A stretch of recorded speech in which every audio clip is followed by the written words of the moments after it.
Thank you very much, Serena. We have known each other since 2012. And I remember when you initiated the BBB project, you contacted me. At that time, I was at Max Planck Institute in Göttingen. And I just finished my first book, The Spread of Tibetan Buddhism in China. And the subtitle is Charisma, Money, and Enlightenment. And but prior to that, I also know Serena's work fairly well. And then since then, we collaborated, and also I gave a bit of a support, endorsement to the success of the BBB project. Not BBB project. I'm a BBB member. Anthropology and American Auto Association. My name is Dan Smyer-Yü. Currently, I'm a founding director of a Center for Trans-Himalayan Studies at Yunnan Minzu University in Yunnan Province, China. And thank you, and I feel my charisma is amplified.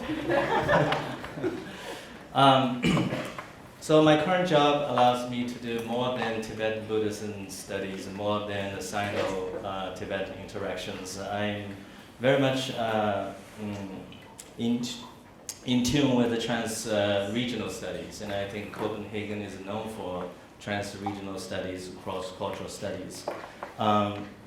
So today's talk actually is based on my ambition to revise some of the chapters in the first book, The Spread of Tibetan Buddhism in China, trying to develop a theory of money with a religion, and then how do we moralize money, and how we actually spend money, how we harness the energy of the money to do what we intend to do.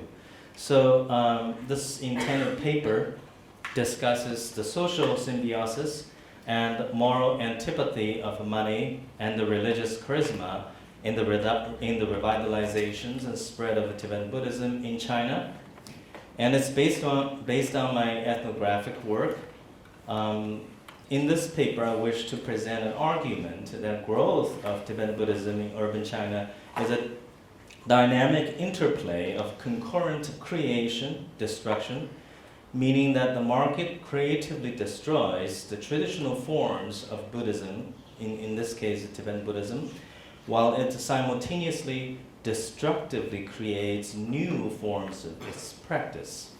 What I'm trying to get is the case is really to present to you, it's a lived Buddhism, not so much about the doctrinal Buddhism. It's not canonical at all. Of course, a lot of practices is justified or based on the canonical understanding or interpretations of the sentient world and human relationships. So then I argue that materiality and spirituality do not have clear-cut boundaries, but are rather inextricably intertwined, as shown in the case of the multidimensional encounters of the worldly absoluteness of money and the sanctified inalienability of Buddhist teachings in the politics of religion and ethnicity in contemporary China. So I want to give you briefings about my understanding of the current state of affairs of Tibetan Buddhism in China. Show some slides. This is a very well-known magazine, very popular in China, Southern People's Magazine. This magazine certainly features quite few Buddhist charismatic figures, and Zongza Qianzai Rinpoche is featured here, and he visits China regularly, and I believe his first talk at Peking University was 2010, if I'm correct, and since then he visited China regularly, and he has many fans in China. But prior to Zongza Qianzai's entry to China, actually Tibetan Buddhism already had high presence in the mainstream Chinese society, and I sometimes call it mainstreaming Tibetan Buddhism in China. So here's the slide, and it's a cover of a very popular magazine called the Portrait Magazine. It annually features the first issue of each year feature celebrities. And then 2014, and there is a Tibetan Buddhist figure. I know the print is small. Can someone identify who that person is? Khenpo Sodaji. Yes, Khenpo Sodaji. So let me tell you the story. So 2013, in the springtime, early spring, Khenpo Sodaji called me because I did research, but I never really met him because he was so charismatic. It was very difficult to meet him. And he called me through my sister, and my sister is a practicing Buddhist based in China. And then Khenpo Sodaji wanted to meet with me because my book published, The Spread of Tibetan Buddhism in China. So we scheduled a meeting in Shenzhen, not in Tibet. So both of us, I flew from Germany and he flew from Chengdu. So we met in Shenzhen. We spent a day and a half discussing Buddhism and society, Buddhism and science. But turned out the end of a meeting, I realized he had his objective, meeting with me. He wanted me to open my network, let him into the academic world of the West. And he asked me if he could visit Harvard, Columbia, and then I was thinking, why don't I take that opportunity? But I won't be co-opted. So we negotiated. And I said, can I treat this trip as a research trip for me? After all, I'm a social scientist. Then he agreed, allowed me to document the entire trip.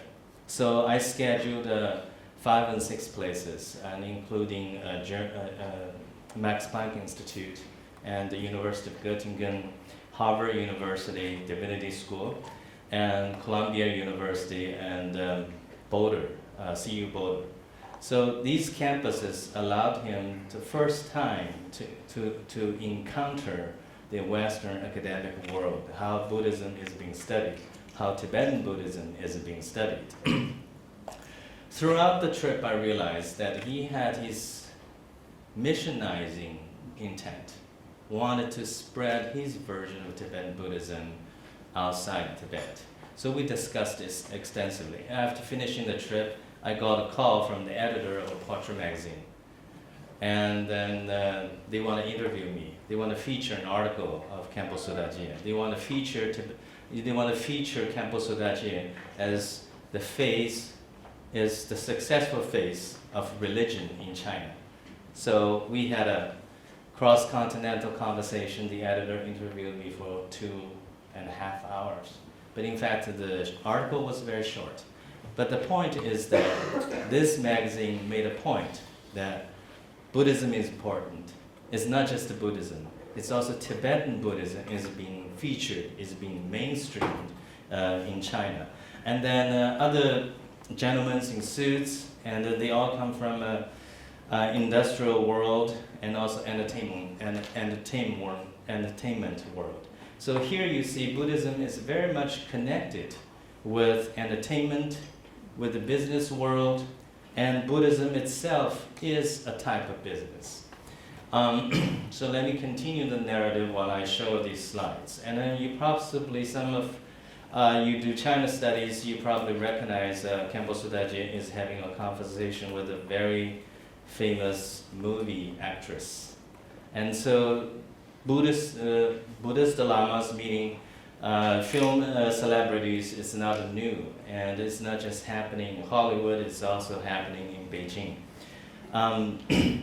So I list these Buddhism with the society kind of registers. As you can see that Tibetan Buddhist engagement with the Chinese society is engaging with the science, Buddhism science dialogue, and Buddhism Christian dialogue, and also claiming that Buddhism is a science of its own, and also Buddhism is engaged with the charity and also life ethics. But I have to add a few words about life ethics that Khenpo Sodaji is doing. He wrote extensively about not to kill, and he wrote extensively about releasing lives, buying animals from slaughterhouse. And he's been doing that very successfully. He developed a set of life ethics from that activity engagement. as you know, doing live releasing also requires resources. It requires tons of money. For those of you who do Sino-Tibetan Buddhist Studies, you probably know in recent social media, a group of Tibetans spent 5 billion RMB to purchase over 6,000 sheep. And that actually generated controversy about what does it mean to release life? What does it mean to the business itself? What does it mean to the inter-ethnic relationships? Because that event is not only about buying lives from a death row, it's also about the Hui, the Muslim and Tibetan relationship. The slaughterhouse is owned by Muslims, and the Tibetans also need to have a livelihood, but they are not willing to kill, so they sell the sheep to the Muslim to kill. And then Buddhists want to buy the sheep back from the Muslims. And then they pay a lot more than the market price to purchase 6,000 sheep. So all these controversies are very fascinating. And I invite you to engage that kind of a study. So why Chinese are attracted to Tibetan Buddhism? I mean, I couldn't pose this question to you and to myself. There are a couple of reasons to feel attracted to Tibetan Buddhism. And the first of all, as you know, for almost half a century, the religion was suppressed in the history of socialist China. So after the reform era, things start changing, but still religion is on the margin of Chinese society. It's on the margin of a policy making. It's a highly restricted activities of a Chinese citizen. So I want to tell you, so why Tibetan Buddhism? From the political angle is that when China started its modernization program, we should look at China in probably ecological halves. One is an agricultural half or industrial half, the other is a nomadic half. And historically, that late Professor Smyer-Yü drew a line, basically saying, well, here's the ecological line. This is the division between the two halves of China. So the eastern half of China is in full gear, absorbing Western technology and infrastructurally copying the United States and doing very successfully. And then the other half, the ethnic half, especially in the Tibetan territory, the infrastructural development has been delayed for many, many years. So the first reaction of the Tibetans responding to the reform is to revitalize their culture and religion. And so you see 10% growth is concentrated on the eastern half of China, and then the economic revival, religious revival, is happening rather on the Tibetan side, the western side of China. But of course, in current years, in the recent, let's say, 5-6 years, more and more resources pouring into Tibet, and the infrastructure development is taking place. So, but still, the cultural revitalization takes precedence in there. And another reason that many Chinese attracted to Tibetan Buddhism is because Chinese monasteries, because China has a long history of Buddhism, but a lot of famous monasteries are being turned into tourist sites only for profit use. And it's hard to engage in meaningful Dharma teaching. So then Chinese Buddhists are heading west, especially in the borderlands, Sino-Tibetan Buddhist borderlands in Sichuan province and Gansu province and Qinghai province. And these three provinces actually are the locations where Tibetan Buddhist revival is taking place actively. And then there's some characteristics about Tibetan Buddhist revival. Here I want to say that it's not only revival, it's also outreaching.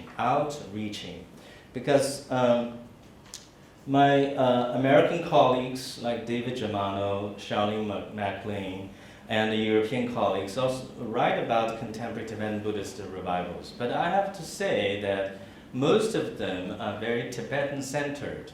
What I mean Tibetan-centered is a geographically confined that activity with the cultural Tibet. And what I do is different, because for the half century, geopolitically, Tibet has been part of PRC. Therefore, infrastructurally, administratively, it's all very much connected. And I want to identify that connection in the process. So this is what I see, especially when I see the Tibetan Buddhism is reviving, not necessarily in Huizhang, in the central Tibet. It's rather on the borderlands. Okay, historically, it has been borderlands, okay, but with multiple ethnic communities there. So has its outreach. Here I'm going to show you a 3-minute clip. I cut this promotional trailer 3 years ago. I wanted to finish this documentary about a household Buddhist study group in China, but I didn't attract enough funding, so here's the 10-minute trailer. So I will give to University of Copenhagen as my gift.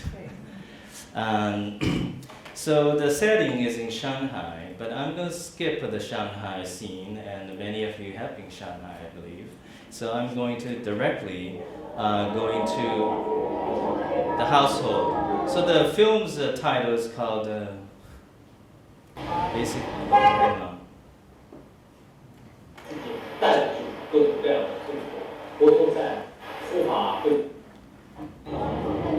Sorry.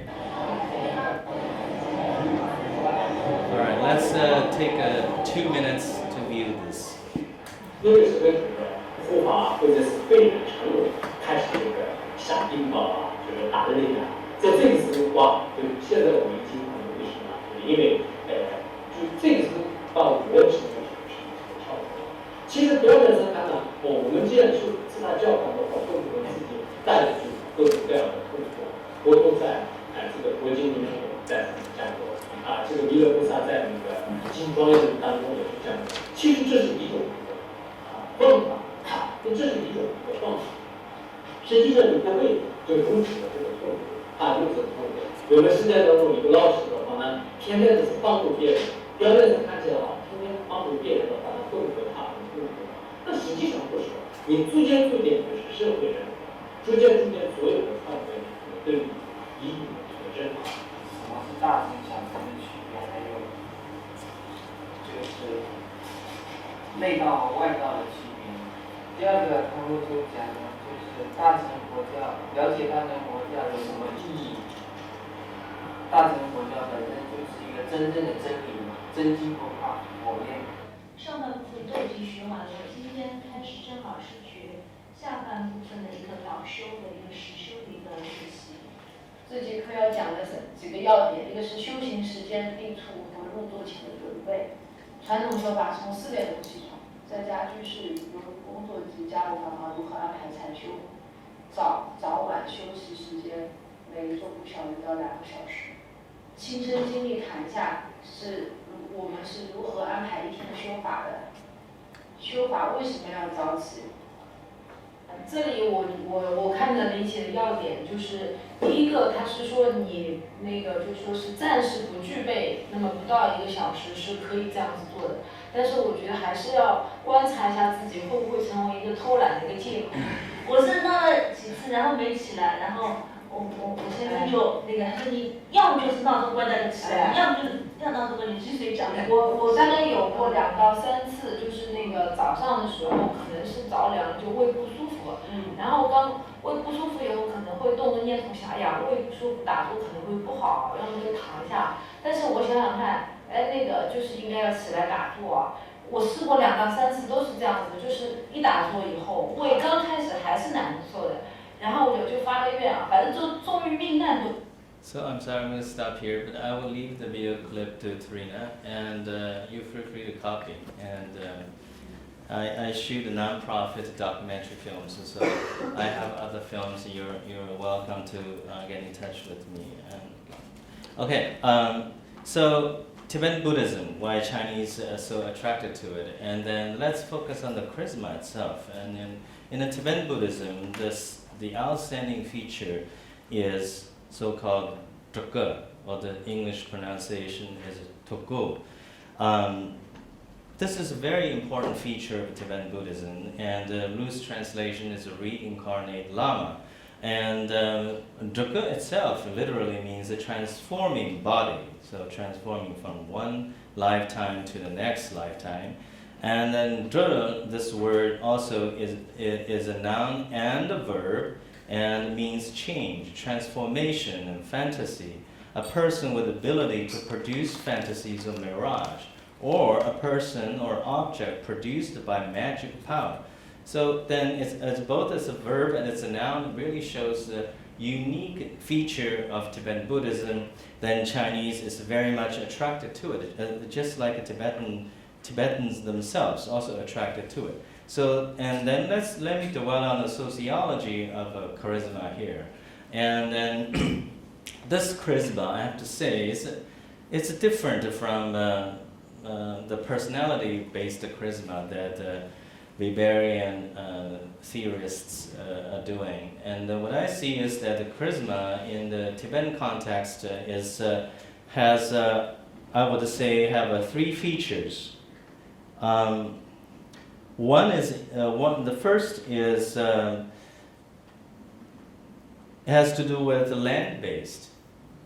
I have to emphasize that because part of its collective charisma has to do with the monastery itself. Second, it has to do with the lineage, the transmission of the teaching. And I want to emphasize this place-based charisma and also institutionally nurtured charisma. Institutionally, that charisma in this context is not a Weberian kind of vision. You know, it's a birth, routinization, and demise. This kind of process. It's rather, on the contrary, charisma is being nurtured in the Tibetan monastic tradition or in a particular lineage and community. That institution nurtures that charismatic teacher. You know, give teachings, making sure this charisma as a seed will grow, will flourish.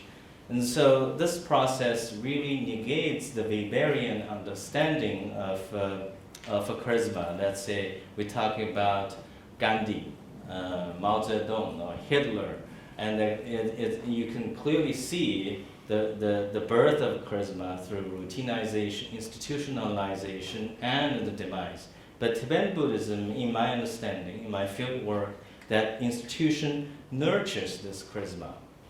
And then how about place-based aspect of charisma? Place-based meaning that many big lamas not only having a monastery, their successive incarnations leave marks on the natural landscape. For instance, their handprint, their footprint, their face print, the side of body when they do meditation in the Buddha's posture. So these are very common. So then charisma is collective in nature. So that charisma, when it enters Chinese society, becomes very attractive. But at the meantime, also becomes a foundation of kind of exaggerated understanding of Tibetan charismatic teacher, and also subject to commercialization. This is where money comes into play. And say, so I want to add a few words about how charisma is also being made. Okay? Charisma is natural. In the meantime, charisma is also artificially made. What I mean artificially made is that let's start with hagiography, biographies of the saints. The biographies of saints across the world, I think, is very much the same. Very much focuses on the person's spiritual achievement, theological achievement, and then the personal side of the saint is downplayed or minimized or omitted. So then likewise, Tibetans have their own tradition of writing Namtar, the biography of the saints. These biography of saints very much identical to the saints, let's say, in Islam and Christianity, that you cannot have any blemish of that person. So then parents sometimes not being emphasized at all, and then rather emphasize the lineage embodied in that person. And then here we go. When it enters into the China context, the Buddhist context, then you see the images start changing. And you start seeing the exaggerated way of looking at charisma. So about the money, because I have about 30 minutes or so, is that right? Yeah. So what's money got to do with the Buddhist practice? Now first of all, and I want to share with you that practice Tantric Buddhism does require tremendous amount of leisure time. And where do you get the leisure time? You work and you don't have your leisure. Is that right? And you need to generate fast wealth. Use skillful means. So there is a set of rituals in Tantric Buddhism that you can invoke wealth for that purpose. And it happens when you invoke that wealth, that usually your social relations toward that direction is being enhanced. But the point is that how we use to spend money. Once a person has the money in possession, oftentimes the thoughts could be deviated from the religion itself. So leisure time, let me dwell on the leisure itself.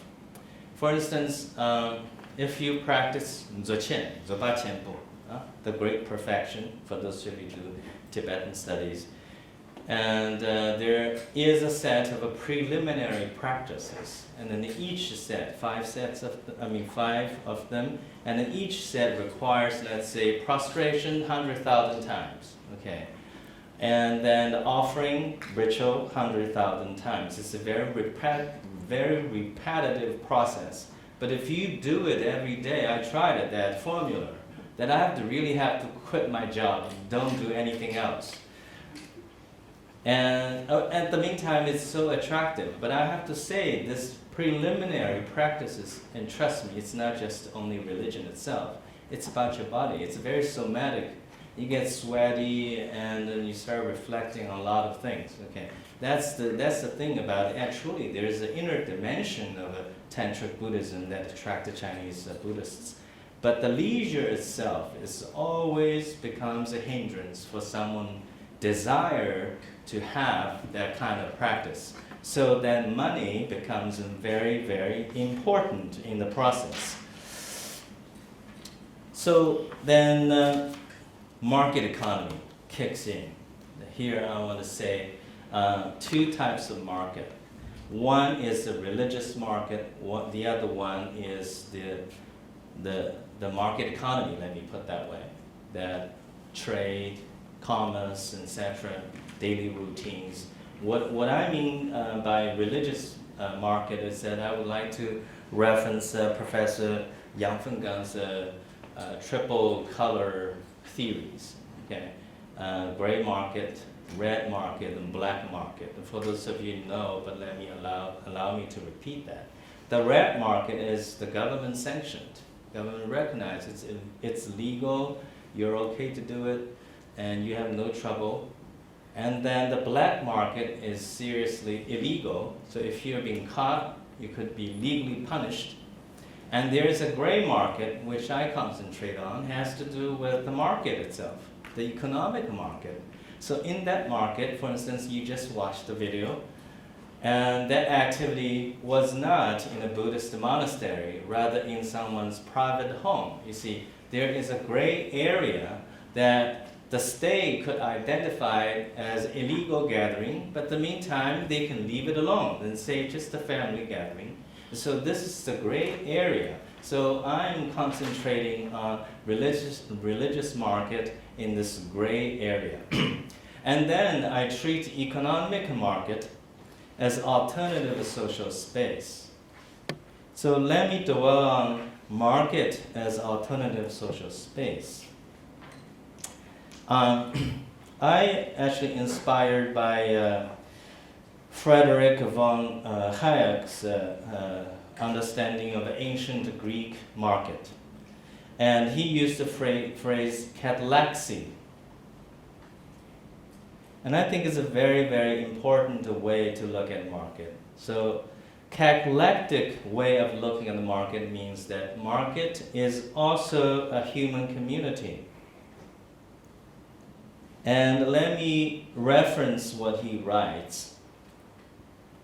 And the so-called catalectics, he said, it not only means to exchange, but also to admit into community on a spontaneous basis.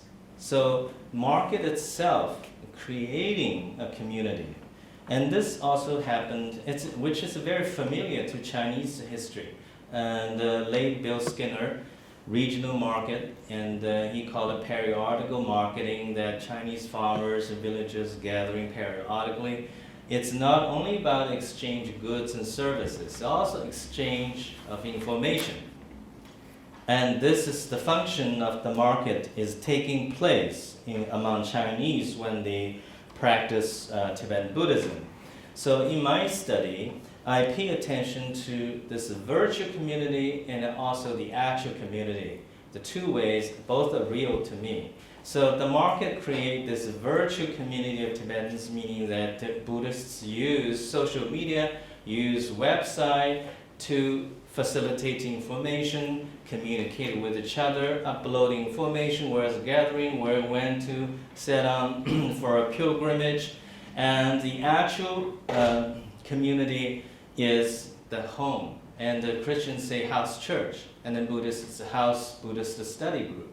And the house Buddhist study group, let me give you more information on that. For instance, Khenpo Sodachi's Buddhist study group is very much urban-based. It's very systematic. And he actually has the real statistics about how many Chinese are registered with him. So currently, according to him, and he has about 1.3 million Chinese followers. How many Sogyo Rinpoche has in the West? Do you have any figures? So anyway, I'm just posting this, and this is very important for us as a social scientist. So anyway, these Buddhist study groups spread out in different parts of China, in the cities. And then the process is that sometimes they say every Tuesday night they're meeting, and it's exact time, let's say 7 o'clock, okay? It's a spontaneous, simultaneous web streaming, that teaching that he is at Larangur, the Western Sichuan province, Kham area. He's a Buddhist campus. That 7 o'clock sharp, he sits at podium, he starts speaking, that web streaming. So throughout China, everyone in the study group simultaneously received that teaching. So to verify that, 2013, after our trip to United States and Europe, and I traveled to his campus, I also gave a talk there about social science and Buddhism, because he's fascinated about how scientists look at Buddhism, so I offered my talk to his community. Initially, he wanted to broadcast web streaming. I said, no, I'm a bit conservative in case I violate any regulations inside China, so I declined that. But after that, and in my witness, he has a state-of-art studio. The equipment a lot fancier than you have. And the equipment is pretty much the same grade as a CCTV. And the 6 cameras simultaneous, and digital screen, LCD screens are huge on both sides, and he sits in the middle. So that kind of a virtual community requires resources. That resources are coming from Chinese market economy. So then I have to say demographically that Chinese Buddhists are not those stereotypical Buddhists, old age, poor, they go to the temples, burn incense, and that it's not that type. It's different type. They own companies, and they own businesses, large and small, and many of them are also in academic world, and many of them in the film industry, entertainment. So this demographic that actually economically sustains Tibetan Buddhism, Buddhist outreach to Chinese society. So money comes in, teaching goes out. This is what I call the money is a transformative aspect of it. So let me get into money. rivals sacred objects of religious reverence. I'm a fan of George Simmels' philosophy of money. I reference his text very much, and I think Marxist political economy has little to offer to me about explaining what money can do. So then I tend to look at religiosity of money. So then in this sense, money in my work is understood as possessing a dual nature, especially from Simmels' sociological perspective. First is a concrete valued substance, at the same time as something that owes its significance to the complete dissolution of the substance into motion and the function. So in this reading, then money, it is seen as a unifying value, an agent of social relationships. So that's in the Western context, the sociology of money, then when God unifies all diversities, contradictions, estrangements of the world, money serves an almost identical function without being revered as the sacred. However, lacking in divinity, money does bring together different interests and shorten or dissolve social distance between those who share similar and dissimilar aesthetics, moral and economical values. So money has its psychological dimension, which is very important, and money has its quasi-religious dimension to it too. So then what is religiosity of money? Then I simply would like to reference a remark from the 16th century German playwright Hans Sachs. I don't know how to pronounce the last name, but he says, money is the secular god of the world. Money is a secular set of God. So in the sense that money lashes together every social member, the rich, the poor, the judges, the criminals, the religious, and the atheistic. So money has this unifying aspect of it, and at the same time, when I look at the money, especially when I look at money in the religious sense, then money has these two functions, abilities. One is its divisibility, and the second is unlimited convertibility. It destroys and it creates. Okay, so when I place this sociology of money in the context of the Sino-Tibetan encounters, we see that traditional forms of the Tibetan Buddhism are undergoing some destructive process. For instance, the idea of offering. The traditional offering in Tibet is a scoop of a yak butter and the sack of a highland barley, and it's a very minimum. And the money is always on the last on the list of offering, because it really has to do with the moral sense of it, how people moralize it.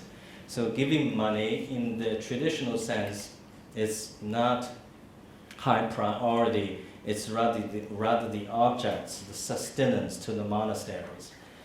But when the Chinese Buddhists involved in Tibetan Buddhism, then the scale of offering is changing.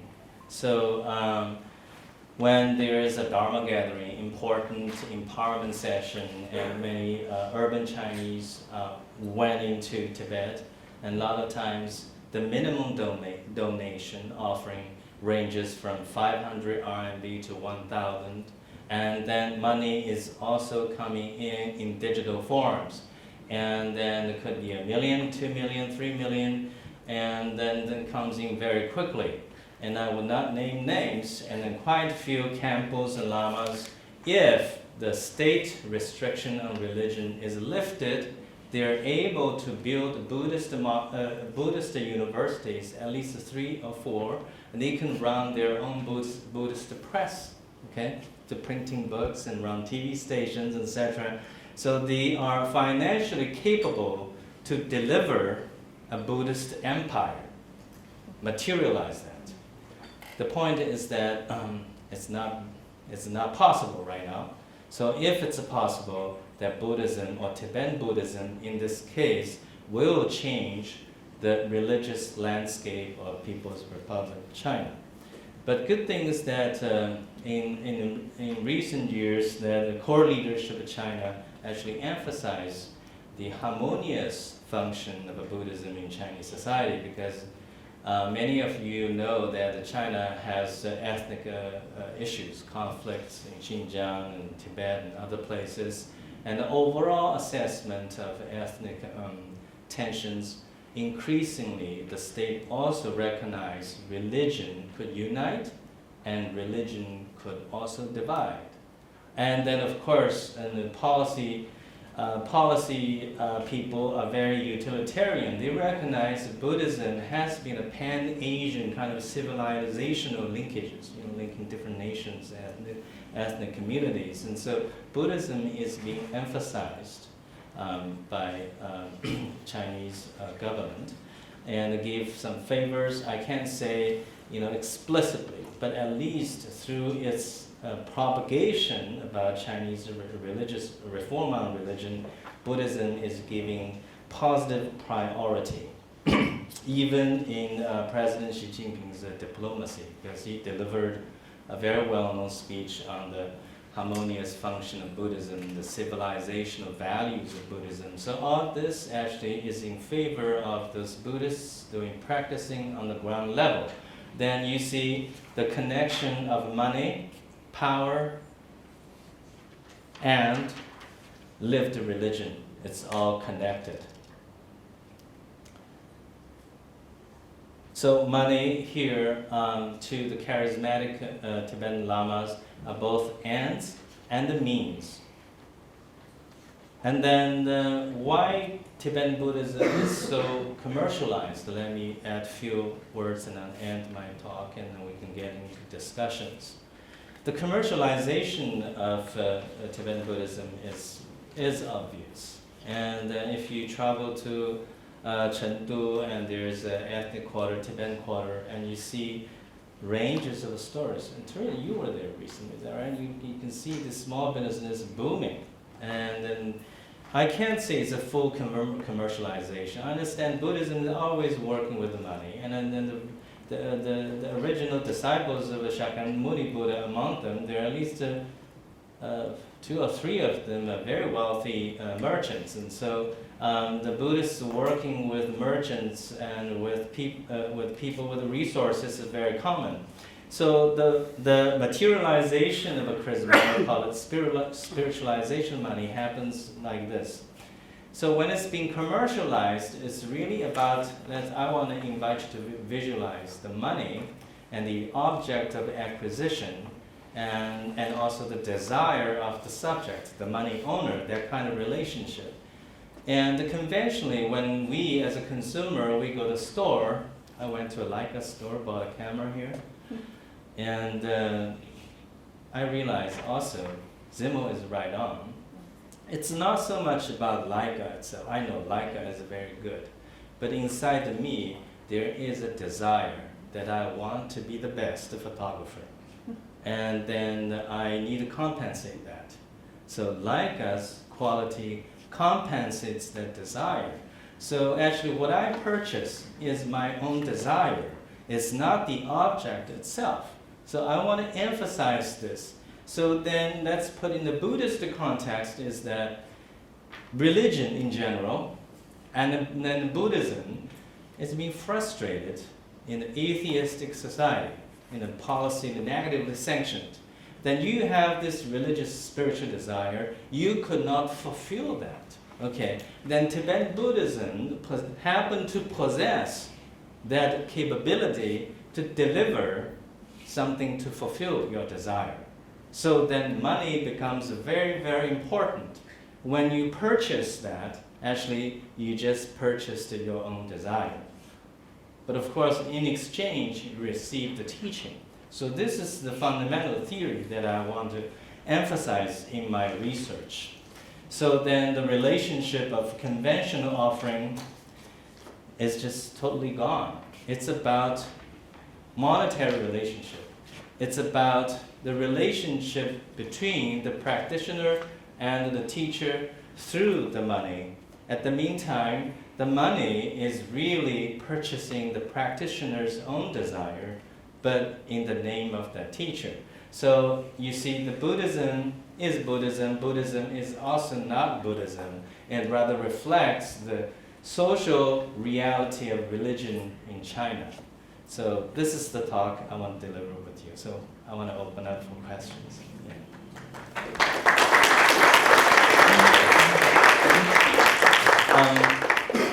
Can I have like 3 minutes to show you a video? Campo Sudaji, for those of you. So this is a trailer I cut for him.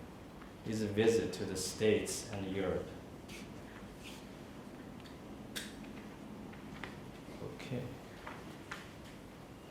It's not playing, it's all right.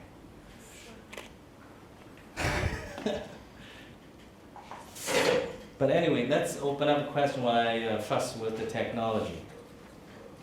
This is actually a perfect opportunity. I mean, I was hoping to ask you about more your engagement with this adventure to, essentially facilitate the commercialization of this particular figure.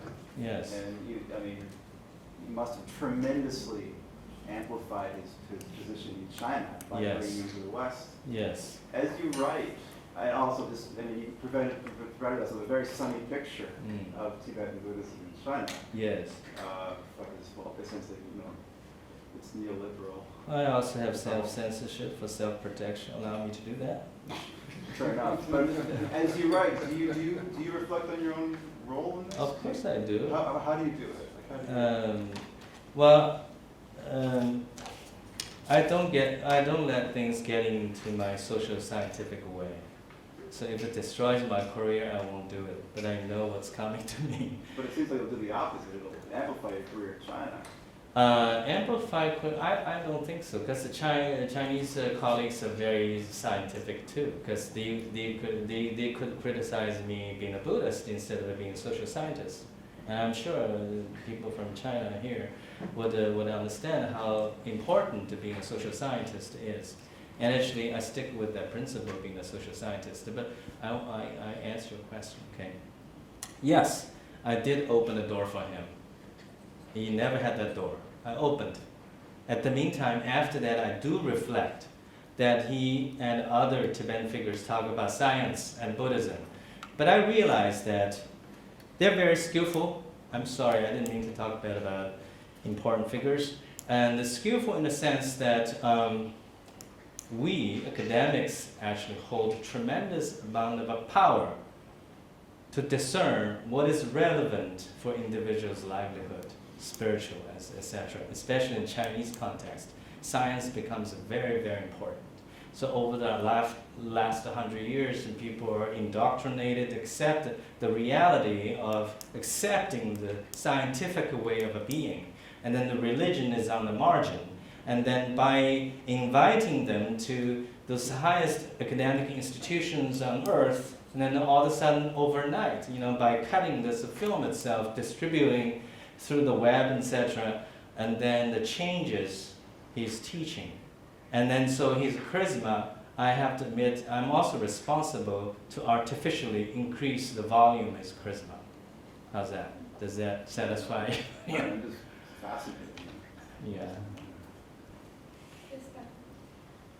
Thank you very much for your talk. Towards the end, you mentioned that how this has changed. You said the theory of conventional offerings in Buddhism, and this is perhaps something that we're going to discuss further during this conference. But of course, the idea of conventional offerings is maybe itself a bit problematic. What do you understand? I'm so sorry to interrupt, but it's very difficult to understand you. So Oh, okay. Thank you. So how do you understand conventional offerings maybe particularly within the Tibetan Buddhist context? I would say, yes, convention offering is community-based, but it's also very much doctrinally based. The meaning of offering, cultivate one's compassion and cultivate, actually the monk give opportunity. In phenomenal way of looking at offering, looks like the monk is receiving something from the layperson. Is a benefit. He benefits the person who gives, because giving is a very important aspect of the Tibetan, not only Tibetan Buddhist practices in general. So this is what I mean by conventional practice. So in some traditions, and you cannot receive cash. You get a bowl of rice, something food, and something to sustain your practice. But when I see unconventional giving, then becomes a combination of the conventional giving and unconventional way of commercialization, for instance. So it's an extra layer rather than taking the conventional. Exactly, yeah. So then your desire is so big, and then your resource can match that. Then you do that and deliver such a way that a lot of Tibetan lamas are actually so alienated from their native communities. I have cases.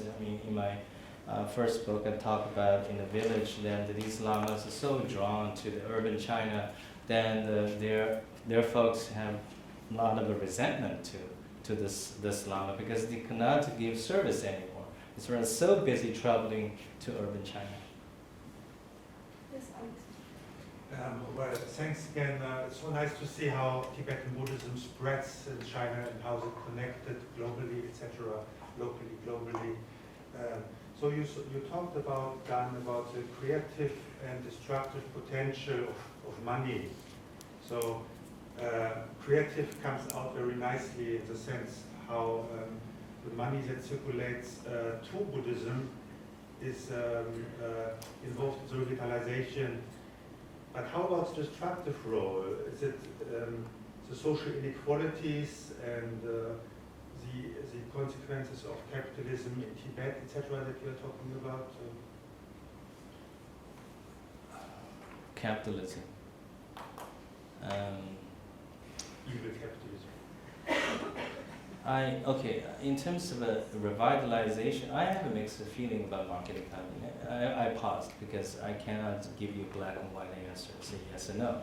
No, of course. And I don't want to say this capitalism. I grew up in the transitional era, from communism to capitalism. It's just such a meaningful, very silly way of a human relationship. And then, so let me put it this way. Let's call it capital. And I think it's more appropriate to linking the revitalizations, commercialization of Buddhism. So in that sense, and I give you a yes and no answer, because capital is important. And actually capital allows the average Chinese citizens to experience some form of religious freedom without receiving some kind of policy sanction from the Chinese state directly. And then then religion is in your hand, because the resources you have, you're able to exercise the capital. And there are ample examples in the household Buddhist study group you saw, and also business owners, they open tea houses, vegetarian restaurants, and these actually are the alternative social space for Buddhists to practice. So without this capitalism, they could not able to do that. So I'm sorry if you're lefty and against capitalism, then at this point we have some differences, Alex. Yeah. So in terms of social injustice, yes, at the very beginning of it, in my first book, Spread of Tibetan Buddhism in China, I ethnographically did give a bit of a hint, but I decided not to go into that direction because there are many people already doing that. Charlie McLean, David Germano, Emily Yan, and they're all writing about human rights issues. And so I decided to go with a more humanistic way of looking at the relationships. And this is what I'm interested in. But anyway, I made another attempt, so it didn't work with the video. I just had a question about in terms of when key high lamas are actually doing their training within monasteries, whether or not you think there's actually some sort of teaching techniques that they're learning which are kind of implanting these sort of like more charismatic forms of communication. So in terms of psychology, there's been a lot of research about how to become more charismatic. And one of the things that I've noticed lamas do is they'll implant themselves into people's positive memories or positive ideals. So I saw one lama giving a Rinpoche giving a talk, and he was getting people to imagine, beautiful landscapes or even memories, positive memories from their own childhoods, and then he was implanting himself into those memories, which is kind of drawing sort of like beautiful mountaintop, and then highlighting immediately afterwards the importance of him as a teacher, as a Buddha lama, and then the connection with the importance of Buddhism. And is that something that you think that is something that people are learning, or is it part of the way that hagiography is constructed, or something about the? Just like a teacher-student relationship in the academic setting, actually students expect us to be successful. They don't expect mediocre instructors, and so they want you to be successful, and you deliver that success. And sometimes a bit of a maneuvering is kind of a necessity. But you don't. Sorry. I'm sorry. But if you're a teacher, you don't say, "Think of your fondest childhood memory and put me in it." Yes. Right. Because hagiography itself leaves so much room. So I have trouble with that too. Trina, you have one person. One last question. I was intrigued by your discussion of charisma. I've been working with Matthew Walton looking at charisma when it comes to Buddhist monks in Southeast Asia and the ways in which the institution of the monkhood, as you're talking about nurturing this sort of charisma, is taking place socially.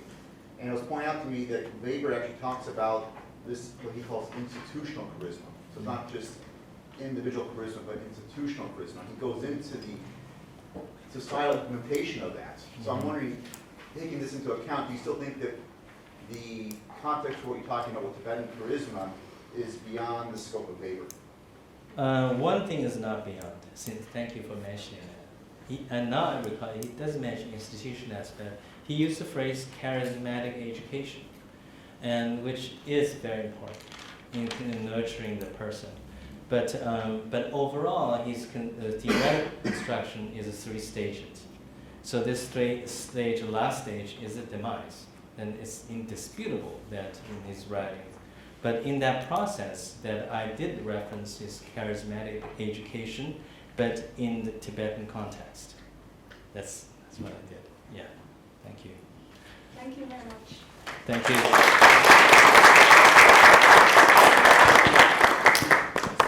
Sorry the video didn't play, but feel free to copy.